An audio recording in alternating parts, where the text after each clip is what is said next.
Have you ever made a speech or given an oral presentation? Chances are, if you haven't already, the opportunity will present itself to you in the future.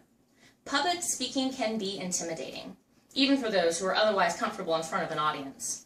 However, with just a little advanced planning, you can prepare an engaging and informative speech, which will captivate your audience.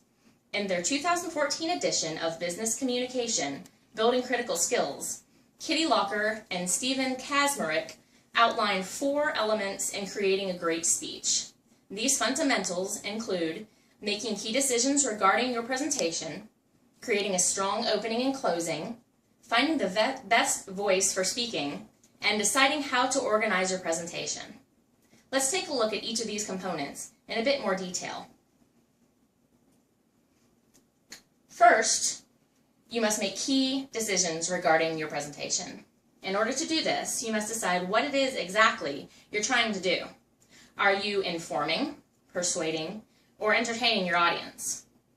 Next, you must choose one of the 3 kinds of a presentation. You have a monologue presentation, which is just speaking without interruption in front of an audience. A guided presentation, where the speaker presents issues that both the speaker and the audience have already agreed upon. Or you have a sales presentation, which is where the sales presenter gets in front of an audience and tries to find out what their needs are and address them. You must also plan on ways to involve the audience in your speech. Using visuals or demonstrations engages the minds of the audience members. It helps draw them into your presentation, and it helps to convey the importance of certain points of your presentation. And now that you have made your key decisions, you must create a strong opening and closing for your speech. When writing your speech, you may come up with many different options for grabbing the audience's attention. After brainstorming these options, you can narrow it down to one of 4 modes. You can start with a startling statement, a narration or an anecdote, a question, or a quotation. If you use a shocker immediately at the beginning of your speech, you're going to grab the audience member's attention and pull them into what you're saying. And then they'll begin listening to you at once. An anecdote breaks the ice by telling them a story related to your theme. A question draws them in and makes them think about what you're saying. And a quotation is important if you want to get across maybe facts or percentages about your chosen topic. After you have made your key decisions and you've created a strong opening and closing, you can work on finding your best voice for speaking. You never want to speak in a completely monotone voice, because your audience will tune you out and begin to think about what they're going to have for dinner tonight. So instead, you want to make sure that you use different pitches, which are the highs and lows of your voice.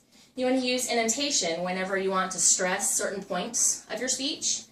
You want to check the tempo and make sure that you're not doing it too quickly or too slowly, because then you will lose the audience's attention.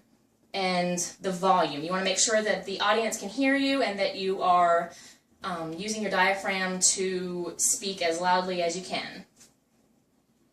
So after you have made your key decisions regarding your presentation, you've created your strong opening and closing, and you have worked on finding your voice for your speech, you want to make sure that you organize your presentation. You can do so by using a chronological presentation, which starts at the beginning, goes through the present, and then ends looking into the future. You can use a problem, cause, solution, which explains a problem, any reasons behind it, and then offers a solution. You can use excluding alternatives, which goes through all of the options of a solution to a problem and kind of tells you why they're not good options before delivering maybe a harder to understand solution to a problem.